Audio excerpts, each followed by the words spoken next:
English cursive writing practice session number 4. இன்னைக்கான வீடியோவில் நம்ம என்ன பார்க்க போகிறோம்னு பார்த்தீங்கன்னா அசெண்டர் லூப்பையும் டிசெண்டர் லூப்பை தான் நம்ம பார்க்க போகிறோம். அசெண்டர் லூப்புக்கும் டிசெண்டர் லூப்புக்கும் என்ன வித்தியாசம்? அசெண்டர் லூப் வந்து 4 லைன்ஸில் ஃபஸ்ட்டு 3 லைன்ஸை டச் பண்ணால் அதோட பேர் அசெண்டர் லூப்.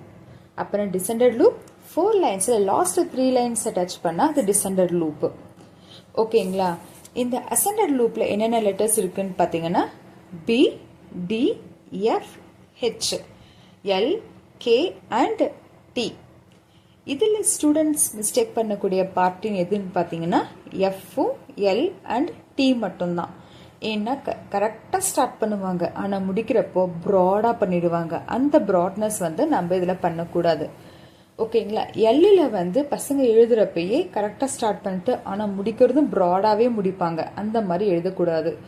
ஃபஸ்ட்டு 2 லைன்ஸுக்குள்ளேயே அந்த ப்ராட்னஸை கொண்டு வந்து செகண்ட் லைனுக்கு வரப்போ அந்த எப்படி அந்த வந்து எங்கே ஜாயின் பண்ணுதோ அந்த இடத்துல அப்படியே ஸ்டாப் பண்ணி எடுத்துகிட்டு வந்துடணும். அதுதாங்க இந்த எல்லுக்கான கரெக்ட் ப்ரொசீஜர். அப்புறம் டி பார்த்தீங்கன்னா அந்த எல் மாதிரி போட்டுட்டு அந்த கோடு போடுவாங்க பார்த்தீங்களா, அது செகண்ட் லைனை டச் பண்ணுற மாதிரியே போடுவாங்க. அது தப்பு. அந்த ஃபர்ஸ்ட் லைனுக்கும் செகண்ட் லைனுக்கும் இன்பிட்வீனில் இருக்கக்கூடிய கேப்பில் அவங்க ரைட் பண்ணணும். அதுதான் கரெக்டான ப்ரொசீஜர். அப்புறம் டிசெண்டர் லூப்பில் பார்த்தீங்கன்னா என்னென்ன லெட்டர்ஸ் இருக்குன்னு பார்த்தீங்கன்னா ஒரு 6 லெட்டர்ஸ் இருக்குது. J, p, q, g, y, z. இது எல்லாமே ரொம்ப ஈஸி தான். நீங்கள் ஒரு லெட்டரை எடுத்து ஒரு 5 டைம்ஸ் 10 டைம்ஸ் நீங்கள் ப்ராக்டிஸ் பண்ணாவே எல்லா லெட்டர்ஸும் உங்களுக்கு வந்துடும். இதில் பார்த்தீங்கன்னா உங்களுக்கு எந்த லெட்டர் டிஃபிகல்ட்டாக இருக்கும்னு பார்த்தீங்கன்னா கியூவும் ஜட்டும் மட்டும்தான். அதுவும் ஒரு 2 டைம்ஸ் நீங்கள் ப்ராக்டிஸ் பண்ணிங்கன்னா உங்களுக்கு ஈஸியாக இருக்குங்க.